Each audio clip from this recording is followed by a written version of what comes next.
Many people approach the Christian life as an endurance test of sheer willpower.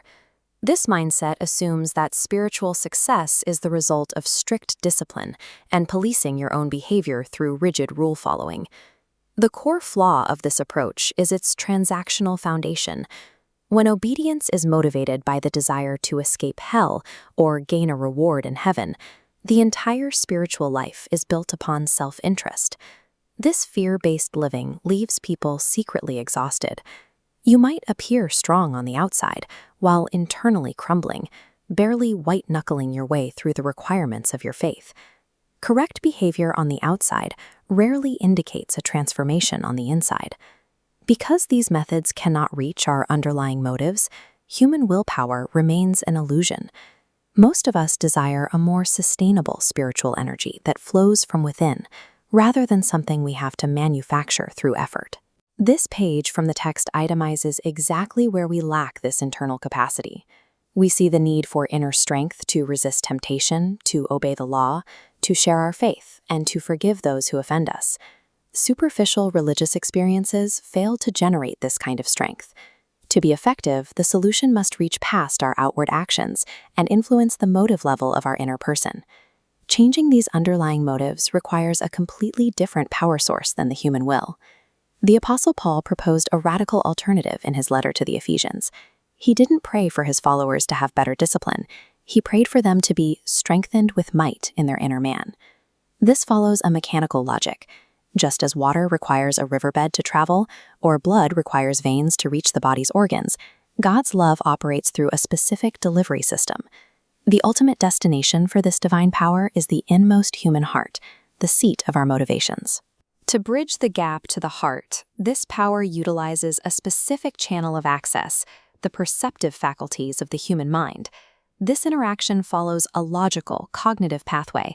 It moves through the mind to reach the heart, requiring us to actively engage our intellect to activate the mechanism. The origin point of this divine love is the cross, the historical moment where God's character was manifested through the sacrifice of Christ. Processing this event requires more than passive observation. It demands a deliberate mental action from the believer to be absorbed into the heart. As noted in the opening paragraph here, God's love seeks entrance specifically through the medium of comprehension. The mind's faculties must be aroused to understand the singular quality of this love before it can shape our lives. The text defines this active mental focus as beholding. It is the deliberate effort to meditate and dwell upon God's character until a clear understanding of His love is achieved. This intense intellectual engagement with the cross triggers the mechanism of spiritual transformation. Beholding the self-abandoning love of God provides the spark that changes the heart.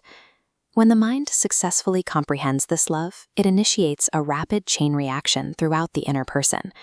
We can track this formula at the bottom of the page. Step 1. Beholding the cross produces a deep intellectual comprehension of God's love. Step 2. This mental comprehension awakens a deep sense of gratitude within the heart. Step 3.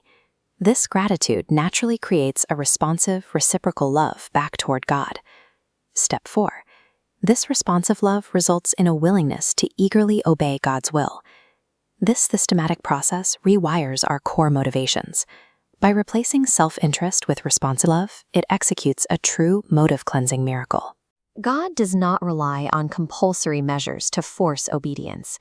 Instead, He uses love as His primary agent to melt the stubborn heart, softening our resistance from the outside in. This softening displaces pride with humility and replaces deep-seated fear with faith. The exhaustion of rule-following gives way to the experience of a liberating privilege. Obedience becomes the natural expression of a heart that has been moved by grace. Spiritual strength is not found by flexing your willpower. It is found by shifting your mind's focus to